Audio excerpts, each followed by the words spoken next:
Here's the code. It's only the Dharma and yoga of Homo Amor that will evolve reality to its next level of culture and consciousness, which is the next level of love. Dharma without yoga won't take us home, and yoga without Dharma won't take us home.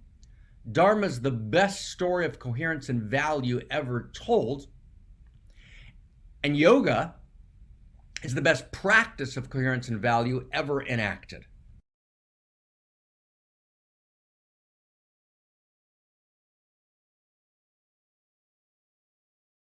Okay, so this is our evolutionary love code for this weekend. Let's see if we can find it together. It's a big deal. So Dharma and yoga. So what's Dharma and what's yoga? And that's really what I want to focus on today, is just knowing what they are. And then what we're going to do is we're going to do particular topics. So for example, starting next week, I'm going to do with Barbara Marx Hubbard, we're going to do a special 3-week series on need, desire, and evolution. But in all of the topics that we do, we're going to be looking at Dharma and yoga. What do we mean by Dharma and yoga? And why do we need both Dharma and yoga? So said simply, Dharma means the best story about reality ever told, based on the best integration of all the leading streams of science, external and internal, exterior and interior sciences, from the traditional period, pre-modern period, the modern period, and the postmodern period, all of those for the first time in history woven together in a new whole greater than the sum of the parts that tells us where we are. And where we are means simply universe story. This is the story of reality. That's what Dharma is. Dharma is based on a set of first principles and first values.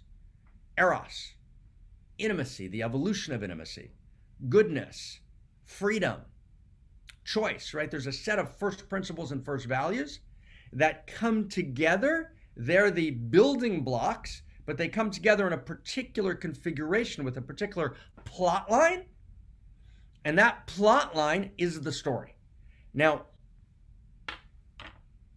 we can't transform ourselves without up-leveling our story or up-leveling our relationship to our story, right? If you want to change yourself, step out of the old story you're living in, step out of the way you've organized and explained reality to yourself, and actually tell yourself a better story of your life. That might mean moving from a victim story, a story you tell yourself in which you're a victim, to a story in which you're a player. You're an actual dramatic agent with agency. It might mean move out of a materialist story, right? A story in which the world is only matter, and the world is accidental, and the world is random, which is not actually what science tells us. That's a particular moment where science freeze-framed on a very limited understanding of a neo-Darwinian synthesis, right, in the kind of late 19th century, early 20th century, and we've moved way beyond that.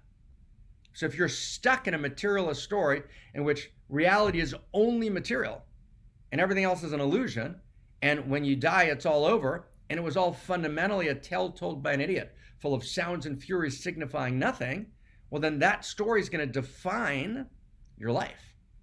So if you want to change your life, you've got to change your story. And if we want to change the life world, we have to change the story of the life world. If we want to change culture, we have to change our story. It's only the transformation of story, the evolution of story, that evolves reality. It's a very, very big deal. So here's the sentence. Change your story, change your world. Okay? Big deal. Let's take a look at it just in one particular way, right? Let's just look at civilization for a second. There were many, many human beings before our Homo sapien ancestors, about 70,000 years ago, began to emerge on the world scene into birthing what we call civilization. what we call human values, right? What we call, right, the best of society, right? The evolution of the good, the true, and the beautiful. And what caused that evolution? There were many other genus, right, of Homo, of human beings, probably for a couple of million years. And apparently, the major shift was language. Now, why was language such a big shift? Not just because, as some anthropologists suggest, because through language, they were more successful at the hunt. They could communicate better in terms of meeting their survival needs. No, that's only one small dimension. Not an unimportant one, but very limited. Language was critical because through language, we could actually tell a story. And we could actually tell a shared story. And we could find each other through a shared story. We actually changed reality because we could actually organize as human beings in community around a shared universe story and a shared story of identity emergent from, right, profound, wondrous value, right? A set of first values and first principles that wove together into a story. So language changed reality because we were able to have a conversation. And in that conversation, we were able to exchange and to come together with shared purpose and with shared pathos, to be intimate with each other because we were shared actors in a shared story. That's a very, very big deal. Okay, so here's the idea. We live in inescapable frameworks. That framework is the story. So what Dharma is, that's what we said we're going to do today. What is Dharma? Dharma is the story. That's what Dharma is. Dharma at its very core is the story we tell ourselves about reality, but not the made-up story, not the conjectured story, but the most accurate story, right, we have of reality. That's Dharma. That's what Dharma is. Okay? Now, in order to change the world, in order to respond to existential risk, in order to respond to the voice of the future that demands that we stand for the future so there will be a future, we have to tell the best story ever told. And that best story ever told has got to be a story which is beyond polarities, right? It's beyond conservative or Democrat. It's beyond East or West. It's beyond religion. It's beyond white or black. It's beyond male or female or transgender. Right? There's got to be a shared story which is underneath all the surface categories, as important as they are. That shared story creates coherence. So we've been saying here for many years. You create coherence, you create the rhythm of reality. You can enter into the dance of reality when there's a shared story. Only a shared story creates intimacy. Intimacy means we're part of the same narrative. We're actors in the same play. Imagine the dissonance. If you're imagining that you're in that play and I'm in that play and we're trying to talk to each other. The lines can't work no matter what our intention is. We can't have communication. We can't talk to each other. We can't create intimacy because we're quite literally in two different plays. We have to be in the same play. Every challenge we face today is based on a breakdown in global systems. Global systems means there's a breakdown in global coherence. Global coherence breaks down because there's a global intimacy disorder. And the intimacy disorder means, right, emerges from there's no shared Dharma. And shared Dharma means a shared story, a shared narrative of where we are and who we are. Now, I want to try and kind of find this with you, right, even deeper for 1 second, because it's the biggest deal in the world. There's no deal that's bigger than that, right? So this notion, right, of a shared story, right, is all the way down and all the way up reality. Right? What do you have? You have subatomic particles, right? So you have a subatomic particle, right, an electron, right, a neutron and a proton, they come together. The electron is in the field, right, around the neutron electron, the neutron and proton. The neutron and proton come together and they form an atom. Now, what's an atom? An atom is, as we all know, right, we've been told by science, right, that's one of the great revolutions in physics of the last 100 years. An atom is fundamentally empty of anything that would be called matter. The atom is 99.99999% empty, but not empty in the sense that there's nothing there, and that actually there's a field of meaning, right? Incorrectly, we refer to it as a field of information, but it's not information, right? When Shannon talked about information, right? Now it's not information, it's a field of meaning, right? There's an actual conversation, right? There's a conversation between these separate parts, and there are codes in the conversation, and there are principles, and there are values at play. And this conversation of value, right, takes place between the atom, right, its electron, its proton and neutron. They come together and they share the different dimensions of meaning that each holds. So each has its own story. The electron has its story, which is its codes of information, its codes of meaning. The proton, it has its codes of meaning and value and information, right? The neutron, the same. When they come together, what happens is a shared field of information is created, which is a shared field of intimate coherence. Now imagine, to really understand what happens is, imagine you're in a couple, you have a very good friend, so it's you and a friend as the couple. Maybe it's a sibling, maybe it's a beloved partner, right? So you come together, you have different worlds, you have different stories. What you have to do in order to create a new whole, you've got to create intimacy. How do you create intimacy? You don't create intimacy through great sex. Great sex is beautiful, but it only creates intimacy if you actually understand that through your body, you're expressing this new reality, this new wholeness, which is a shared story. It means a shared story of value, a shared story of meaning. You actually bring your two stories together, then your two stories together become a larger field of information. But not information in the Claude Shannon information theory sense, right? Ones and zeros, bits, which are meaningless, but actually information as meaning. So you have a conversation. So just like subatomic particles are having a conversation in the conversational cosmos, you're having a conversation with your partner, and you create a new story, right? A new understanding of how you came together, a new understanding of your lives, of how your lives fit together, of how your destinies come together into a larger destiny, how the detours of your life created this new destination for your shared life. You literally create between you a unique self-symphony. That's what an atom is. An atom is a unique self-symphony between the uniqueness of the electron, the proton, and the neutron in the empty field, which is not empty, but it's actually the field of information and intimate coherence and meaning. Does that make sense? Then an atom, just so we track this up for a second, then an atom comes together as a molecule. That's all these atoms come together. Sometimes hundreds of atoms that form a chemical, right? Molecules, atoms, right, come together, they form a chemical, right? The chemical comes together, right, in these complex movements, right? And ultimately they intensify their intimacy, they intensify their coherence, and then a cell is formed. So each one of these, right, a molecule, a macromolecule, a cell, cells come together and form tissues, tissues form organs. We've talked about this many times over the last 5 years. Each one of those levels is a new configuration of intimate coherence because all of the information is validated, shared, we receive each other's information, then a new storyline happens.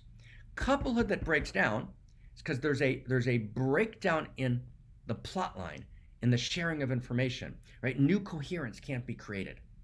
So we create global coherence, not just between two people, but between all the peoples of the world and all the cultures. We all bring our information to the table, but validated information, not stuff we made up. Right? The deepest validated insights of all the wisdom streams of every culture come together, and we see, oh, how are they all actually sharing value? Because they are. All of those stories are individualized expressions of Dharma, which are individualized, intimate expressions of first values and first principles of cosmos. So honor, nobility, love, right? Personhood, creativity, effort, fairness, kindness, right? Innovation, right? The freedom, right? All of the systems of cosmos, all of the dharmas in the different parts of the world are individuated expressions of the first values and first principles of cosmos. Then we bring all those individuated expressions of these different dharmas together, and we begin to get a dharma for the world. Not a world religion. No, all the different religions and their validated progressive forms can live and prosper.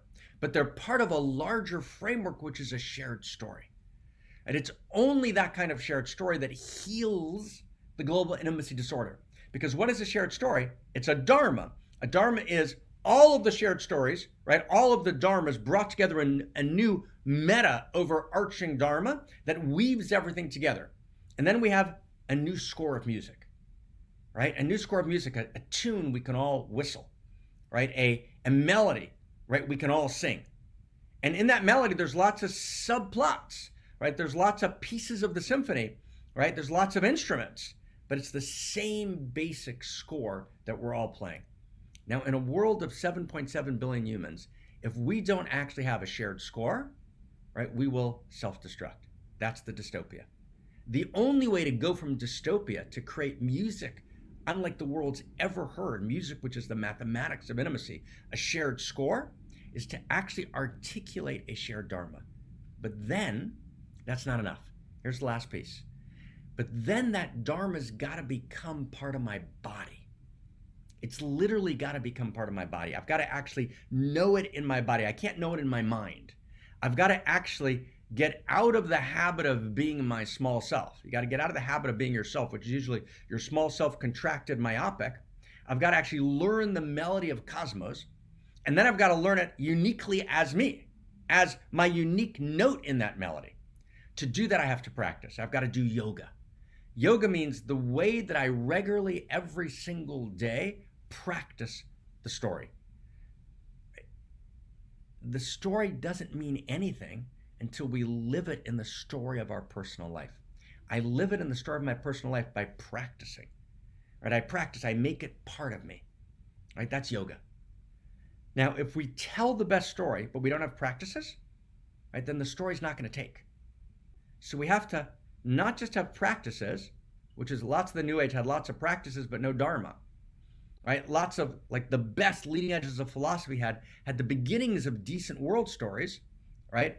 But no practice. We've got to actually evolve the world stories, right, to a higher level. That's what we're doing here. That's the telling of the new story. Then we've got to actually create an entire new, right, system of practices. That's Dharma and yoga. Right? That's how we heal. There's no other move. There's nothing else available. We can have lots of different rituals and different religions. That's fine. We can have different individualized expressions of the Dharma that each religion's holding, where they have particular expertise and knowing.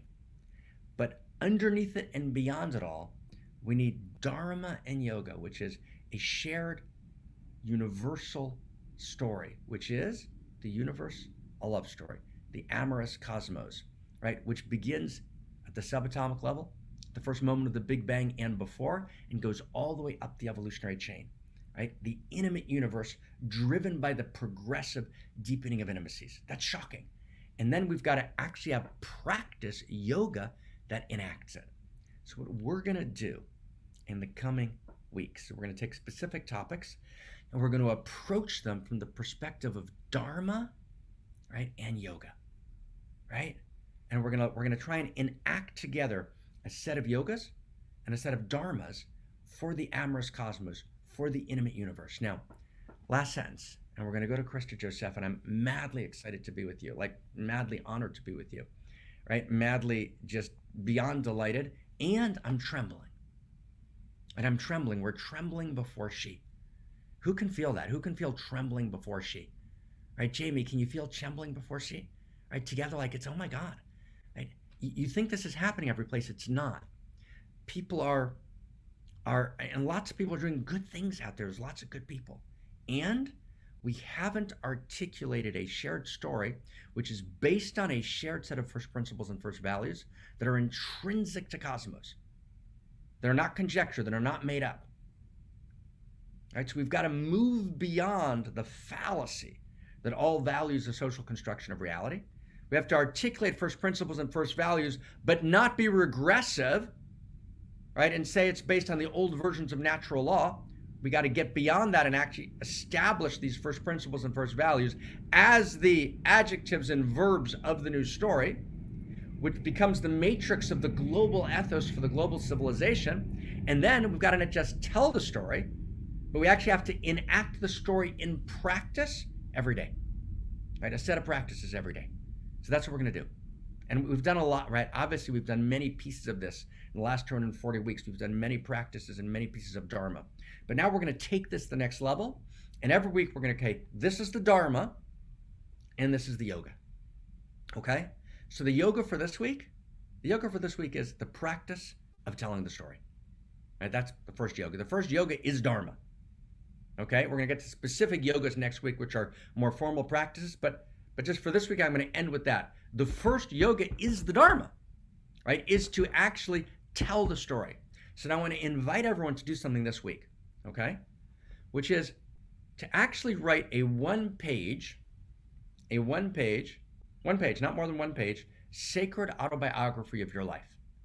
A one-page sacred autobiography of your life in which you locate your story in the universe : a love story.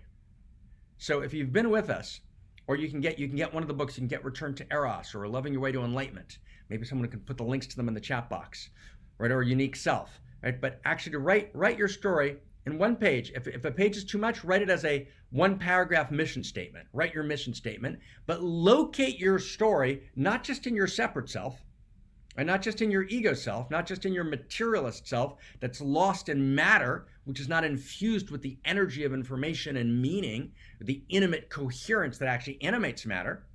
And actually write your mission statement or write a one-page sacred autobiography in which you locate your story as chapter and verse in the universal love story. So the first step, right, the first dimension of yoga is to write your Dharma. But your Dharma is part of the larger Dharma, right? Your story is part of the larger story. Your story is chapter and verse in the universal love story. That realization to write your mission statement as an expression of the field of love intelligence. I am an irreducibly unique expression of the field of love intelligence and love beauty. And that's why I locate myself. That's why I tell my story. That's why I write my either one-page sacred autobiography or my one paragraph mission statement. And we'll read a couple of them next week. Okay, that's our first practice. Dharma and yoga together. Oh my God.